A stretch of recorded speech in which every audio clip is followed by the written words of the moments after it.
Oke, selanjutnya ada organisasi Muhammadiyah. Organisasi ini bergerak di bidang Islam, diketuai oleh Kiai Haji Ahmad Dahlan di Yogyakarta dan didirikan pada tanggal 18 November 1912. Tujuan didirikannya organisasi Muhammadiyah ini yaitu untuk memperbarui ajaran Islam dengan mengutamakan paham Wahabi atau Salafi yang mengajarkan pemberian ajaran Islam dan unsur-unsur yang dianggap biadab dan tidak sesuai dengan Al-Quran dan Hadis. Organisasi ini memiliki fokus pada pendidikan dan dakwah, serta dikenal karena kontribusinya dalam bidang pendidikan melalui pendirian sekolah atau universitas dan lembaga pendidikan lainnya. Muhammadiyah juga aktif dalam bidang kesehatan dan kemanusiaan.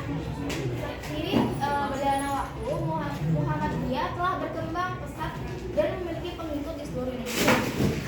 Yang juga kita tahu Muhammadiyah sekarang itu banyak banget di Indonesia. Ya, dan Tiga. Nah, di sini saya selanjutnya akan menjelaskan tentang Indispartit. Apa sih itu Indispartit? Indispartit adalah partai politik asal Hindia Belanda yang didirikan pada 1912 oleh tokoh penting yang dikenal sebagai tiga serangkai, yaitu ada Cipto Mangunkusumo, terus Dekker, dan yang terakhir ada Demokrat. Lalu Indispartit ini dibuatkan oleh pemerintah kolonial karena dianggap mengangkat keputusan Belanda. Nah, tujuan Indispartit ini itu bertujuan untuk awalnya menggabungkan kelompok-kelompok masyarakat yang ada di Hindia Belanda yang bertujuan satu, tujuan untuk mencapai kemerdekaan. Nah, Tiga. sekarang saya Sarah Aurelia akan menjelaskan tentang Perhimpunan Indonesia. Nah, awalnya Perhimpunan Indonesia itu berawal dari organisasi yang bernama Indische Vereniging, yaitu didirikan pada 25 Oktober 1908 oleh dua tokoh yang bernama Sultan Kasayangan dan R.N. Noto Suroto. Awalnya sejarah Perhimpunan Indonesia ini berawal dari kedatangan mahasiswa Indonesia di Belanda. Jadi kenapa sih mahasiswa Indonesia pergi ke Belanda buat belajar? Jadi pada saat itu Indonesia belum punya banyak universitas, jadinya mahasiswa yang ingin belajar ketika lebih lanjut mereka pergi ke Belanda untuk belajar. Nah, terus di sini perubahan arah gerakan Perhimpunan Indonesia dan sosial ke politik. Sebenarnya Indische Vereniging itu merupakan organisasi sosial. Jadi tujuan mereka itu adalah menjadi wadah perkumpulan, persaudaraan dan pertukaran pikiran antar pelajar di Belanda. Nah, tapi pada tahun 1913 Indische Vereniging ini mulai mengalami perubahan tujuan yang awalnya menjadi dari sosial menjadi ke politik. Nah, faktornya ini karena tiga serangkai itu tokohnya itu seperti Ki Hajar Dewantara, Cipto Mangunkusumo dan Thomas Dekker. Ketiga tokoh itu menginspirasi pelajar-pelajar yang ikut dalam organisasi Indische Vereniging untuk ikut menentang penjajahan Belanda dan berjuang untuk kemerdekaan Indonesia. Nah, tujuan utama PI ini, Perhimpunan Indonesia, adalah untuk memperjuangkan kemerdekaan Indonesia dari penjajahan Belanda. Mereka juga ingin menyatukan seluruh rakyat Indonesia tanpa membedakan suku, ras, budaya, dan agama. Jadi untuk mencapai tujuan itu, mereka mempunyai beberapa kegiatan yang dilakukan. Seperti yang pertama, mengadakan diskusi, ceramah, seminar, dan publikasi mengenai isu politik. Yang kedua, menggalang solidaritas dan kerjasama dengan organisasi pergerakan nasional lainnya. Ketiga, mengirimkan delegasi ke berbagai konferensi internasional. Dan keempat itu menyuarakan aspirasi rakyat Indonesia ke pemerintah Belanda. Jadi di sini tuh yang nomor 3 sebenarnya Perhimpunan Indonesia itu nggak cuma memperjuangkan kemerdekaan Indonesia, tapi mereka juga memperjuangkan negara-negara lain yang mengalami penjajahan juga. Oke, sekarang saya akan menjelaskan Taman Siswa. Taman Siswa ini didirikan oleh Ki Hajar Dewantara pada tanggal 3 Juli 1922. Nama siswa didirikan karena pada saat itu pendidikan di Indonesia sangat sulit untuk diakses, terutama untuk para pribumi, karena pendidikan saat itu lebih diutamakan kepada keturunan Belanda serta para bangsawan.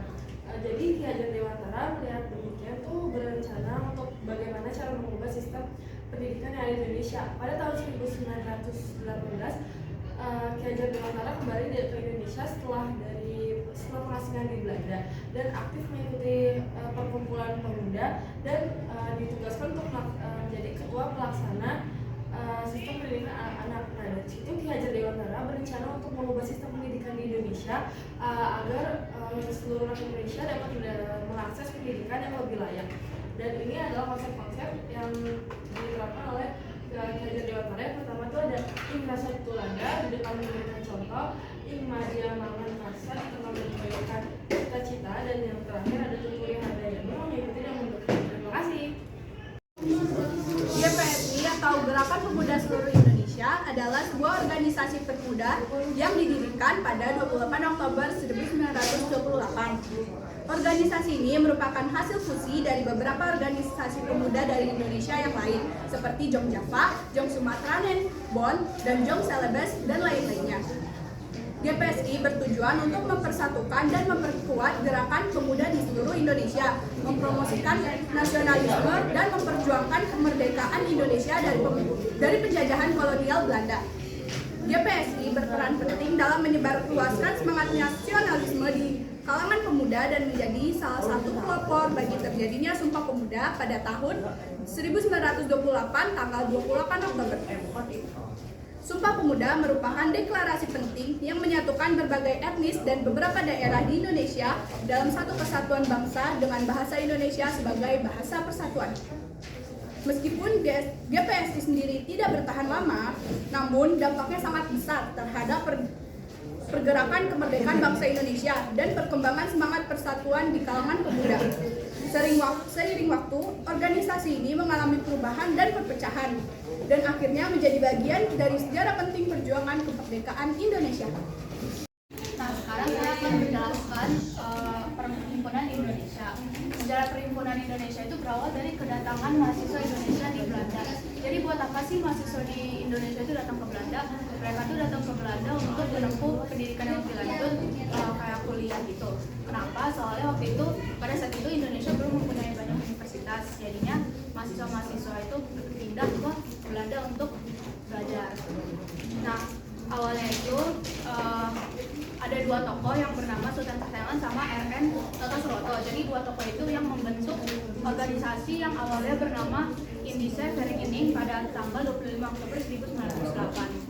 Nah, tujuan awal dari Indische Vereniging ini adalah mereka itu organisasi sosial yang tujuannya itu menjadi wadah perkumpulan, persaudaraan, dan pertukaran pikiran antar pelajar Indonesia yang berada di Belanda. Namun pada tahun 1913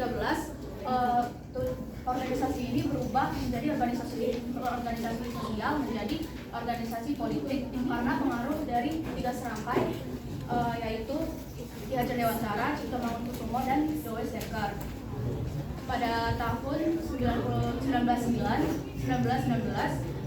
Indische Vereniging berubah nama menjadi Perhimpunan Hindia, dan pada tahun 1922 Perhimpunan Hindia berubah nama menjadi Perhimpunan Indonesia. Nah, Perhimpunan Indonesia memiliki tujuan-tujuan, yaitu untuk menyatukan seluruh rakyat Indonesia tanpa melihat adanya perbedaan. Jadi mereka melakukan beberapa kegiatan ini. Yang pertama, mengadakan diskusi, ceramah, seminar, dan publikasi mengenai isu politik. Kedua, menggalang solidaritas dan kerjasama dengan organisasi pergerakan nasional lainnya. Tiga, mengirimkan delegasi-delegasi ke berbagai konferensi internasional. Dan empat, menyuarakan aspirasi rakyat Indonesia ke pemerintah Belanda. Tahun 1930, TI berkembang pesat hingga pada akhirnya dia mengalami kemunduran dan kesulitan. Hal ini dipengaruhi oleh beberapa faktor. Yang pertama, adanya perpecahan internal antara anggota Perhimpunan Indonesia yang berbeda pandangan. Kedua, adanya penindasan dan pengawasan ketat dari pemerintah Belanda. Ketiga, adanya pengaruh dan campur tangan dari pihak asing. Dan keempat, adanya Perang Dunia Kedua pada tahun 1939. Di tahun 1942, Perhimpunan Indonesia secara resmi dibubarkan oleh pemerintah Belanda setelah Jepang berhasil menduduki Indonesia.